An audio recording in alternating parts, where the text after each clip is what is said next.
तो hello students, this is Sandeep Srivastava और new education policy के तहत ग्रेजुएशन के स्टूडेंट्स के लिए मैं लाया हूँ एक लेक्चर सीरीज़ इंडियन कॉन्स्टिट्यूशन के लिए। तो आप लोग प्लीज़ मेरे साथ देखिए, मेरे चैनल को सब्सक्राइब कीजिएगा और इसको शेयर कीजिएगा। तो हम लोग आज बात करेंगे चीफ मिनिस्टर के बारे में, क्योंकि आप लोग बार बार सुनते होंगे योगी जी, धामी जी और तमाम चीफ मिनिस्टर्स के बारे में आप लोग सुनते होंगे। इनका बड़ा रोल है स्टेट में, क्योंकि हम लोग चर्चा कर चुके थे कि हम लोग फेडरेशन ऑफ द स्टेट हैं। तो being a federation of the state, chief minister का बहुत बड़ा रोल हो जाता है। और एक्चुअली अगर स्टेट एडमिनिस्ट्रेशन की बात करेंगे तो चीफ मिनिस्टर ही रियल एग्जीक्यूटिव हेड है किसी भी स्टेट के। तो आओ चलो अब हम उनके पावर और फंक्शंस के बारे में पढ़ते हैं। तो as a head of council of ministers, the chief minister enjoy the following functions and power. तो चीफ मिनिस्टर, देखिए चीफ मिनिस्टर क्या क्या उनके पास क्या क्या पावर्स होते हैं सुनते हैं। पहली बात तो चीफ मिनिस्टर, जितने भी आप मिनिस्टर्स देखते हैं स्टेट में, उन सभी मिनिस्टर्स का अपॉइंटमेंट चीफ मिनिस्टर साहब ही करते हैं।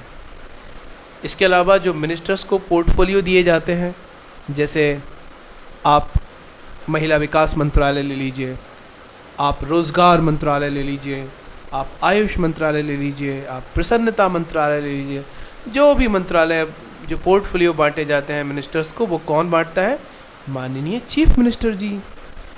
इसके अलावा वो अपनी मिनिस्ट्रीज़ को कभी भी शफल से या रीशफल कर सकते हैं। मतलब किसी से कोई मिनिस्ट्री छीन के कोई दूसरा दे दिया या दूसरे को पहला वाला दे दिया, वो भी एक कर सकते हैं। इसके अलावा वो किसी भी मिनिस्टर से उसका रेजिग्नेशन मांग सकते हैं। अगर कोई ठीक से काम नहीं कर रहा है या मुख्यमंत्री जी से पंगा ले रहा है, तो ऐसी कंडीशन में मुख्यमंत्री जी उससे उनका रिज़ाइन मांग लेते हैं। और अगर वो कहें कि मैं रिज़ाइन नहीं करूँगा, तो वो गवर्नर को कह सकते हैं कि इनको डिसमिस कर दो। इसके अलावा जो काउंसिल ऑफ मिनिस्टर्स की मीटिंग्स होती हैं बार बार, उसको भी चीफ मिनिस्टर्स कभी भी बुला सकते हैं, ठीक है। और जब वो चाहें तो अपनी जो काउंसिल ऑफ मिनिस्टर्स है उसको भंग कर सकते हैं।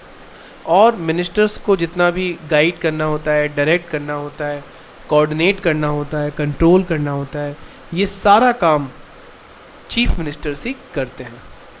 अच्छा, गवर्नर से रिलेटेड क्या फंक्शंस हैं उनके?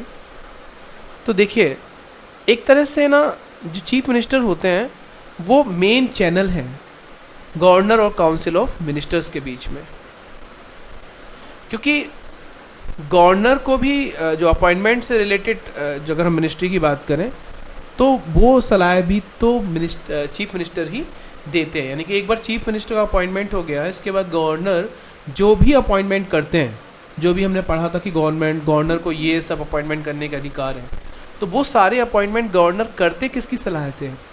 चीफ मिनिस्टर की। तो अभी मिनिस्टर्स तो हैं, इसके अलावा advocate general of the state, state election commissioner, chairman and member of state public service commission, chairman and member of the state legislative assembly, ठीक है, कुछ फालतू के लिख गया खैर। तो इन सारे लोगों का अपॉइंटमेंट भी कौन कर रहा है? माननीय गवर्नर, माननीय मुख्यमंत्री जी। और स्टेट लेजिस्लेचर से रिलेटेड अगर हम लोग बात करें, तो अभी हमने पढ़ा कि गवर्नर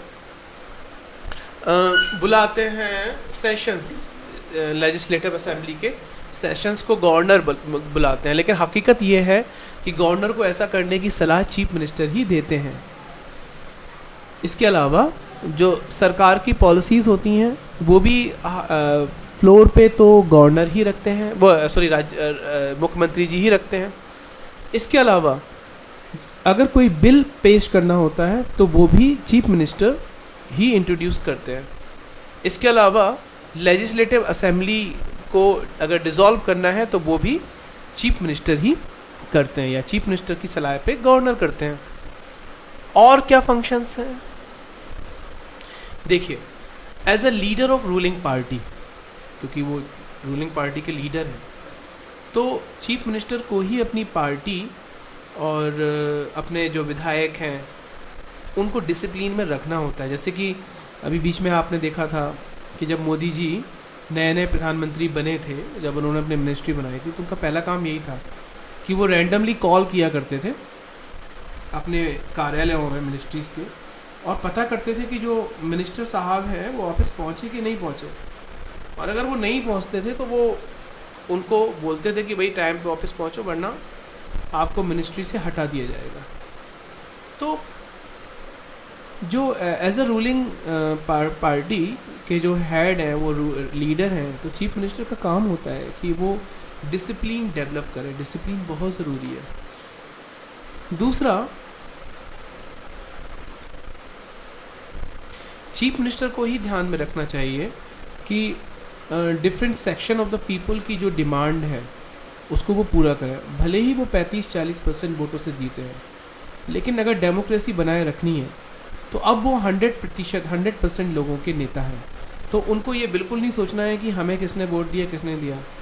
ये बहुत ही ऐसे लोग हैं जो कि जिनके बारे में क्या कहें कि जो अच्छे लोग नहीं हैं, वो ऐसा सोच सकते हैं कि हमें जिस सेक्शन ने वोट दिया हम उसका भला करें। वरना देश से प्यार करने वाले लोग, लोकतंत्र से प्यार करने वाले लोग जीतने के बाद हमेशा सभी का भला करने की सोचेंगे। अच्छा, इसके अलावा सेक्रेटरीट भी होता है। तो as a political head of various services वो सेक्रेटरीट को भी गाइड करते हैं। और देखिए, अभी बात चलती है डबल इंजन की सरकार, तो कोई भी गवर्नमेंट हो वो डबल इंजन की ही होनी चाहिए।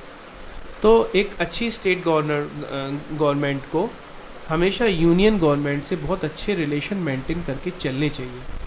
तो हमेशा उस स्टेट के लोगों के लिए ये चीज़ बहुत अच्छी होगी। नेक्स्ट हम लोग बात करेंगे एडवोकेट जनरल ऑफ इंडिया।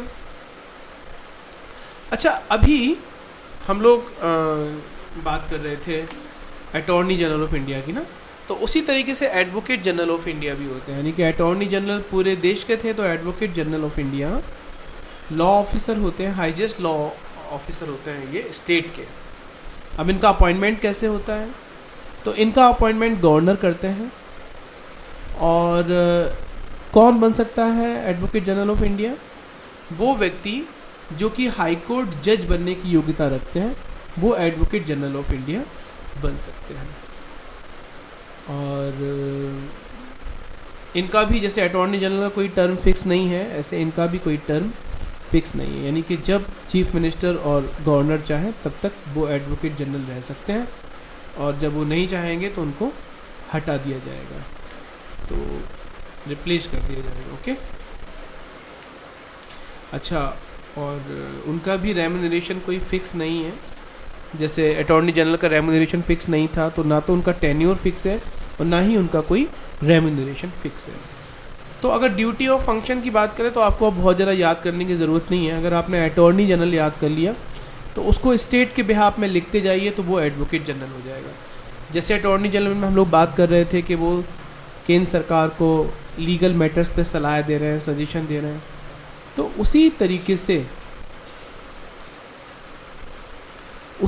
से जो एडवोकेट जनरल साहब हैं वो भी राज्य सरकारों को सलाह देंगे। और जैसे कि वो केंद्र सरकार के बिहाफ में केस लड़ रहे थे, तो उसी तरीके से राज्य सरकार के बिहाफ में जो राज्य के लीगल मैटर्स होते हैं उन सभी को हैंडल करते हैं advocate general of India, state और उनकी टीम।